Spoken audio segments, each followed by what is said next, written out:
Amigo da bancada, voltamos hoje para fazer uma nova discussão, uma nova temática que muito compete ao Na Bancada nos últimos anos, que a gente tem produzido sobre esse assunto. Agora, com o novo formato de canal, a gente traz de novo para você discussão sobre o shakeball. Já foi tema de podcast novo e agora com um novo fato, né, que é a compra do Newcastle United pela Arábia Saudita. Como assim, né? Um país comprar um clube?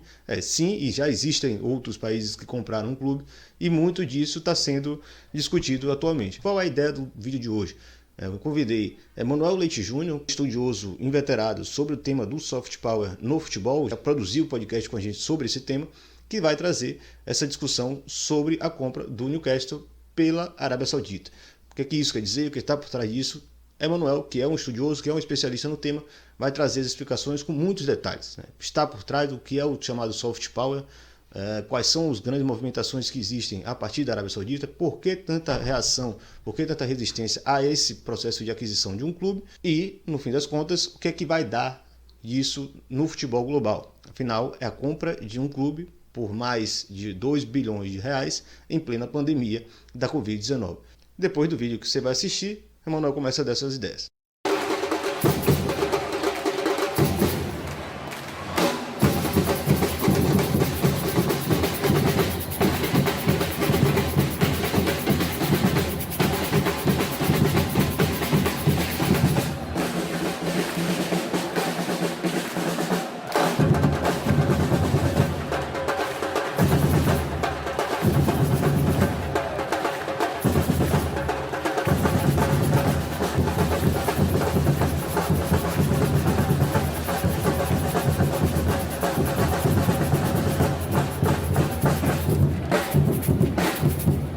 Fala pessoal, saudações desde Portugal, Emanuel Leite Júnior falando aqui.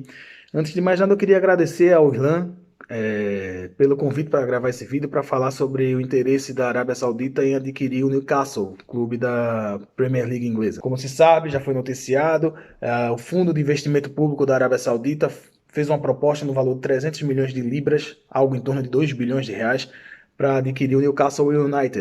O Fundo de Investimento da Arábia Saudita é um fundo soberano que foi criado em 1971, atualmente é presidido pelo príncipe herdeiro da Arábia Saudita, Mohammed bin Salman. Só queria apresentar um pouco o que é a Arábia Saudita, né?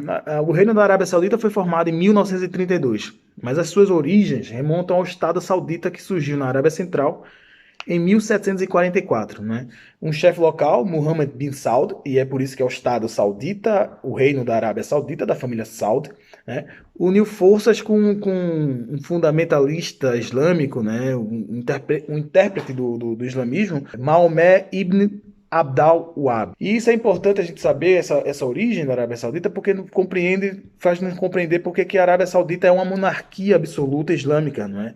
O habita. A Arábia Saudita, como Estado, ela patrocina a interpretação ortodoxa, conservadora e fundamentalista do Islã por parte do wahhabismo. Né? É uma política de Estado nessa interpretação. E a Arábia Saudita é um gigante. Né? Em termos territoriais, trata-se do segundo maior país árabe do mundo, atrás apenas da Argélia. O quinto maior país da Ásia e o 12º maior do mundo. A sua economia é a maior do Oriente Médio e a 18ª maior economia do mundo. Trata-se do segundo país com maior reserva de petróleo do mundo, sendo de longe o maior exportador do petróleo no mercado mundial. Ainda tem a quinta maior reserva de gás natural do planeta. E também é o único país árabe membro do G20. E é por isso que alguns pesquisadores da área consideram a Arábia Saudita como líder do mundo islâmico. Por que um país tão rico, um país que domina o mercado do petróleo e do gás natural no mundo, por que ele tem interesse em comprar o Newcastle United? Mas para a gente compreender o interesse saudita no Newcastle, a gente precisa compreender que o país, desde janeiro de 2015, quando ascendeu ao poder o rei Salman,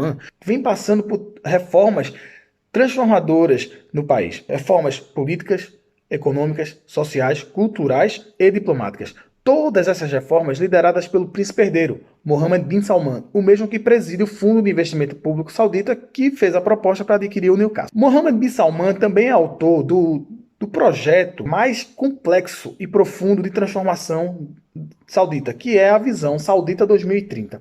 Esta visão saudita de Bin Salman se sustenta em 3 pilares. O primeiro, colocar a Arábia Saudita como o coração dos mundos árabe islâmico. O segundo pilar é a determinação em transformar o país em um centro de investimento global, buscando ter uma forte capacidade de investimento, ou seja, de investir, mas também de atrair investimento para estimular a economia saudita e diversificar as receitas. Isso é igual às ideias e às aspirações dos seus vizinhos, Catar e Emirados Árabes Unidos, que têm investido também em futebol, também no esporte, na cultura, de um modo geral, na diplomacia pública, para diversificar a economia, para tornar suas economias menos dependentes de petróleo e gás natural. Com a Arábia Saudita é a mesma coisa.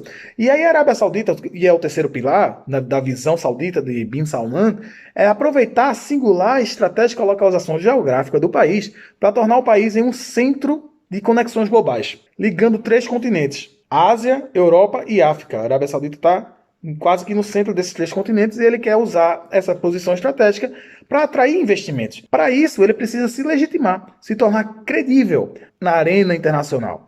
E o esporte é uma boa forma de você se tornar credível, de você conseguir uma imagem positiva e criar esse seu perfil global, um novo perfil global. E é por isso que a visão saudita de Bin Salman também identifica o esporte como um dos campos de disputa pelo protagonismo global. O documento, inclusive, é explícito no que diz respeito ao desenvolvimento do setor esportivo saudita e ao estabelecimento de relações sólidas com associações esportivas continentais e internacionais. E é aí que vai entrar a questão do soft power, o soft power como um instrumento de diplomacia pública, diplomacia do esporte, um instrumento na busca da legitimidade internacional, para se tornar credível nessa construção de um nation branding, de uma marca do país, ou seja, de transformar a imagem que o país tem perante o mundo. E é aí que entra o interesse no Newcastle. E o que seria a diplomacia pública? Né? A diplomacia pública é quando um Estado, visando ao público estrangeiro, pretende aumentar a sua familiaridade com um determinado país, moldar as percepções externas da imagem que o seu país tem na esfera global, na arena internacional, disseminar suas ideias e ideologias além fronteiras, promover percepções positivas e incentivar os outros a vê-lo como um destino atraente para o turismo, os negócios, que é justamente o segundo e o terceiro pilares da visão saudita de Bin Salman. A diplomacia pública também envolve a questão da comunicação e interação de governos, formuladores de políticas, organizações e indivíduos para influenciar públicos estrangeiros, a fim de obter uma imagem mais favorável da nação e a fim de atingir metas de política externa, que é justamente o que a Arábia Saudita pretende fazer. E ela procura exercer influência através da construção de afinidades positivas e resilientes que outras partes possam considerar atraentes e valiosas. E aí é que entra o esporte como um fator preponderante nessa mudança de visão, nessa percepção da imagem do país perante o público internacional. O esporte é aplicado como parte de uma diplomacia. Os estados tentam se representar, se comunicar, né? E apresentar uma esfera da sua cultura, que é o esporte, promovendo seus valores e seus interesses econômicos, culturais, políticos. E aí, quando o esporte é empregado na esfera internacional conscientemente por governos como um instrumento de diplomacia, nós estamos perante a diplomacia do esporte. E aí nós entramos na questão do soft power. É um instrumento de promoção da diplomacia pública, da diplomacia do esporte. A definição de soft power foi cunhada pelo pesquisador estadunidense Joseph Nye. O conceito de poder de Joseph Nye é que poder é a habilidade de influenciar as outras pessoas para se conseguir os resultados que se deseja, que pode ser feito através da coerção, do pagamento ou da atração. Coerção, pagamento seria o hard power e a atração é o soft power. E aí a gente pode pensar na questão da busca pela hegemonia pelo consenso, né? Ou seja, a legitimidade como um instrumento para se atingir um consenso na esfera internacional, dentro da ordem internacional, não é? E a diplomacia do esporte inserida nessa busca pela legitimidade, né? Pelo consenso, a busca pelo consenso de uma forma mais orgânica, né? Através da sociedade civil e de instrumentos da sociedade civil. E Nye, quando ele cunha o termo soft power, ele procura responder a 2 mudanças nas relações entre Estado e sociedade internacional. 2 mudanças que são frutos da globalização do capital, do capitalismo neoliberal, da globalização que implica em mudanças, em aceleração da transformação tecnológica, da tecnologia da informação e da comunicação.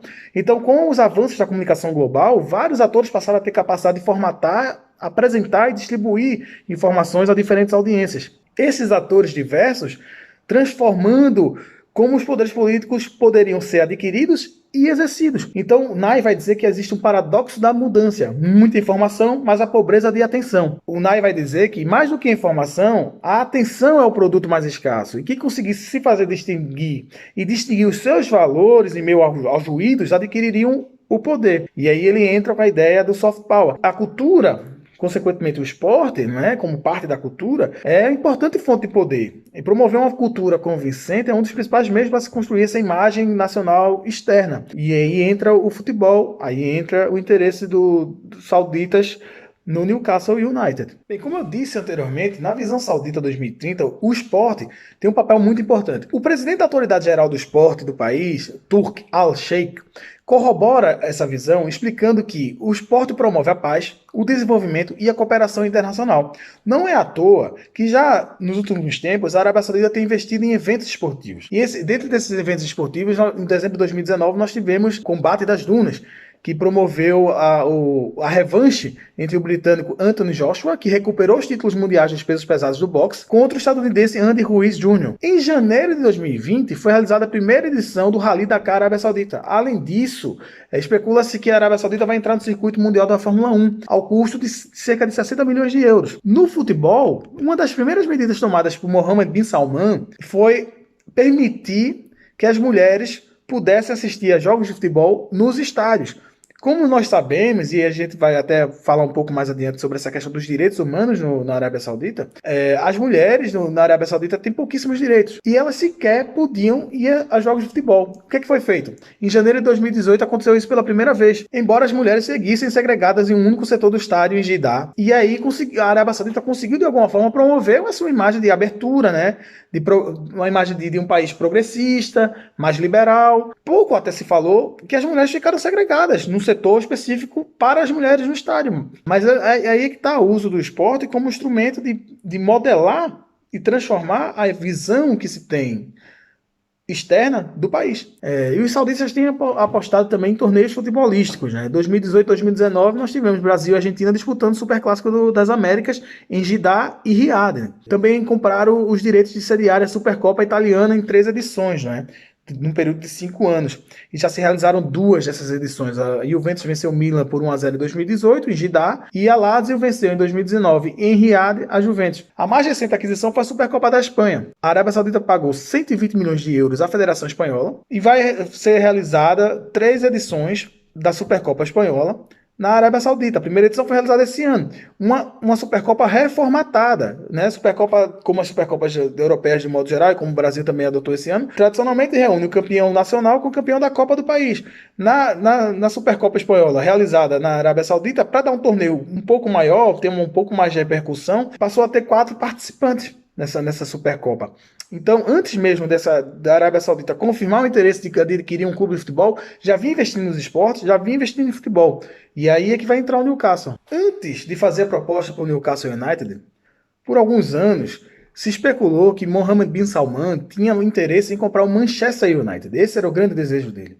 Mas os Glazers aparentemente não demonstraram interesse em vender. Porque o futebol inglês? É preciso compreender que o futebol inglês passou por uma transformação que reflete a transformação econômica, política, ideológica que o país passou nos anos 80 e início dos anos 90, que é a questão do neoliberalismo, não é?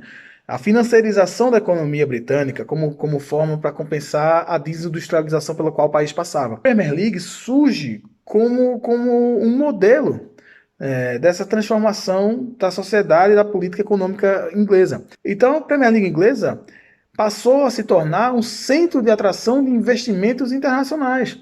Não à toa, o Manchester United pertence atualmente à família Glazer, o Liverpool pertence ao investidor estadunidense, o Chelsea pertence ao Roman Abramovich, Manchester City pertence ao City Football Group, que pertence ao Fundo de Investimento de Abu Dhabi, clubes que pertencem hoje a investidores chineses, como o Wolverhampton, e o Leicester pertence ao tailandês, porque o que importa, e o que importava inclusive no projeto de Margaret Thatcher, de um modo geral, era atrair para a Inglaterra o investimento financeiro. Não importa de onde está vindo o dinheiro. O que importa é que a Inglaterra, a Bolsa de Valores da City of London, se transforme no grande centro do sistema financeiro global. E aí é justamente um marco dessa globalização do capitalismo neoliberal, é justamente a desregulação do mercado. E o futebol vem atrelado a isso. E é aí que entra o interesse em investir na Inglaterra. Mas também há um outro interesse. Existe a questão da elite do poder, do futebol abrir portas, essa questão do futebol da legitimidade. O futebol é uma boa ferramenta para você estabelecer ligações com a elite local, tanto econômica como política. O Manchester City serve para Abu Dhabi como um instrumento de aproximação e de estabelecimento de relações. Uma outra questão da sociedade da política econômica inglesa, que é a austeridade, né, do neoliberalismo, das aplicações de ferramentas e remédios neoliberais.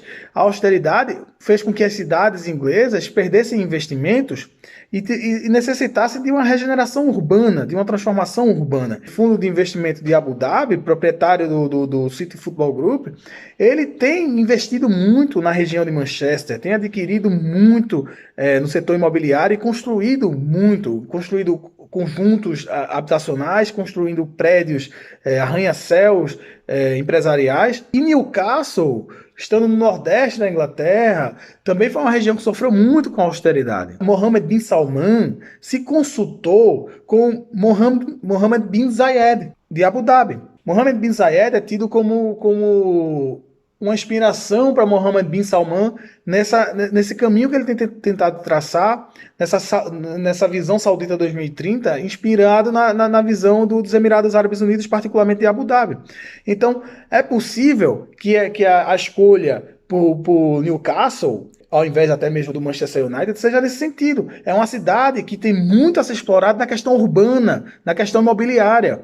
E essa proximidade com a elite do poder vai poder abrir portas, como já abriu para o Manchester City nos investimentos que ele faz em Manchester, mas também em outras regiões da Inglaterra. Então não é por acaso a escolha do Newcastle ou do futebol inglês. Tem toda uma lógica do sistema que permite esse tipo de investimentos e que permite a investidores como fundos de investimentos soberanos de países que têm dinheiro por conta de combustíveis fósseis a investir e serem bem vistos pelo local, pelos habitantes locais. Não é à toa que o Supporters Trust do Newcastle, que é tipo a associação de torcedores que todos os clubes ingleses têm, realizou uma pesquisa com 3 mil torcedores do Newcastle, em que 96,7% dos torcedores do Newcastle disseram que aprova a compra do clube pela Arábia Saudita. Como se sabe, a torcida do Newcastle odeia o atual proprietário do clube.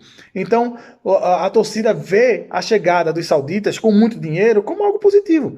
E aí entra essa questão do futebol e do esporte, do investimento, servida para remodelar a imagem do país. Assim que surgiram as notícias da proposta do Fundo de Investimento Saudita para comprar o Newcastle, torcedores do Newcastle no Twitter, nas redes sociais de modo geral, começaram a botar nas suas fotos de perfis a foto de Mohammed bin Salman ou a bandeira da Arábia Saudita. Começaram a discutir com jornalistas que ficam expondo as questões de direitos humanos, as atrocidades cometidas pela Arábia Saudita, a questão da guerra do Iêmen, que é uma tragédia humana, aquilo que a Arábia Saudita que promoveu a invasão ao Iêmen. Os torcedores do Newcastle começam a discutir com esses jornalistas e aí entra aquela questão do clubismo. Você não quer que venha para cá e tudo mais, porque você não sei o que e tal.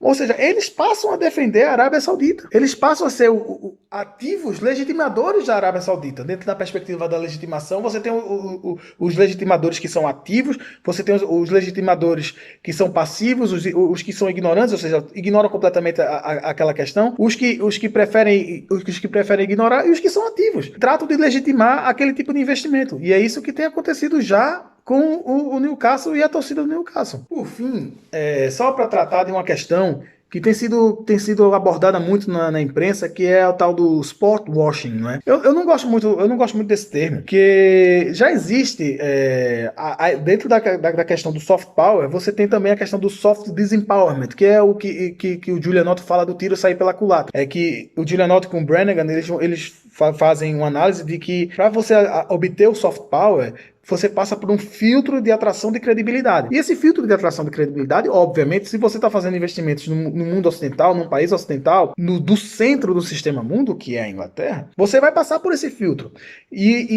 Obviamente, a Arábia Saudita já tem passado, não é? Então, o termo sport washing, ele vem muito provavelmente da ideia do greenwashing, talvez, de empresas que têm discursos ambientais, né, pró-meio ambiente, ambientalistas, mas que são apenas discursos, fachadas, né? Que as empresas não têm esses compromissos ambientais de verdade e usam o discurso verde, o greenwashing, para poder passar uma imagem positiva. E aí vem essa adaptação muito provavelmente para o esporte. Mas eu particularmente não gosto muito dessa expressão, sport washing. Mas, seja como for, sporting washing ou soft disempowerment, atração ou não, passar ou não pelo filtro de atração de credibilidade, é importante a gente lembrar que, como a Arábia Saudita sofre muita pressão por conta do seu desrespeito total aos direitos humanos, por conta da sua aliança, inclusive, com os Emirados Árabes Unidos, na guerra contra o Iêmen, que é, como eu já falei, uma tragédia humana aquilo, né? Ausência de direitos para as mulheres, trabalho análogo à condição escrava dos migrantes que vão para lá trabalhar, nas obras principalmente. Tudo isso faz com que a Arábia Saudita passe por esse filtro de atração de credibilidade e gere uma discussão, gere críticas, que é justamente o risco de o tiro sair pela culatra, que é o que tem acontecido, inclusive. E aí a gente entra nessa questão do Catar, não é? Que dentro do Golfo Pérsico foi escanteado justamente por uma articulação da Arábia Saudita com os Emirados Árabes Unidos e outros países daquela região. O Catar, que a sua emissora de TV, beIN Sports, é proprietária dos direitos de transmissão da Premier League, fez uma denúncia, escreveu uma carta para os dirigentes dos clubes da Premier League e para a própria Premier League, dizendo: olha, a Arábia Saudita pirateia os direitos de transmissão da beIN através de um canal pirata que a Arábia Saudita tem. Todo mundo sabe que é da Arábia Saudita esse canal. Vocês não podem aceitar que a Arábia Saudita, que pirateia a vossa própria imagem, adquira um clube dessa liga. É curioso notar que, como eu falei anteriormente, a Premier League não se importa de onde vem a origem do dinheiro, mas essa questão do mercado e dos direitos de transmissão, que é fundamental para a transformação e revolução do futebol e da questão financeira do futebol, principalmente a Premier League, pode ser um ponto onde vai tocar na ferida. Só que a Arábia Saudita já falou não. Se a gente realmente, se a compra do Newcastle for autorizada, nós vamos comprar o direito de transmissão da Premier League. Então entra a lógica do mercado, né? Se o Qatar está pressionando por conta da questão que a gente pirateia a transmissão da Premier League, a gente vai comprar também os direitos de transmissão da Premier League e fica tudo resolvido. Então entra essa discussão, é por isso que existe a pressão de organizações de direitos humanos pressionando a Premier League. O governo inglês muito provavelmente não vai se manifestar. Principalmente é bom a gente lembrar que recentemente o governo inglês fez um acordo de venda de armas para a Arábia Saudita no valor de 648 milhões de libras, que é algo em torno de 4 bilhões 376 milhões de reais. Muito provavelmente o governo britânico não vai determinar que a Premier League vete. Uma investigação recente que houve dessa questão do dono do clube foi quando o Wolverhampton subiu da Championship para a Premier League. O Wolverhampton pertence ao grupo Fosun chinês, mas todo mundo sabe que quem gere o Wolverhampton, na verdade, é Jorge Mendes. Um empresário de clubes, de jogadores, perdão, não pode gerir um clube. Então foi feita uma investigação. E aí depois, os donos são a Fosun. O Jorge Mendes é só um empresário que tem articulação com a Fosun. O Jorge Mendes é sócio. Mas enfim, então a Premier League aceitou. Então eu não vejo apesar de toda a pressão internacional que tem havido para rejeitar, porque se o Manchester City já pertence a Abu Dhabi, não faz sentido agora chegar e dizer, olha, não pode. Vamos fazer o que então com o Manchester City? Se o argumento for da questão dos direitos humanos. Os Emirados Árabes Unidos também desrespeitam, né? Os Emirados Árabes Unidos estão juntos com a Arábia Saudita na guerra do Iêmen, né? Então é isso. Saudações. Mais uma vez, obrigado pela oportunidade de falar sobre esse tema. Abraços. Até a próxima.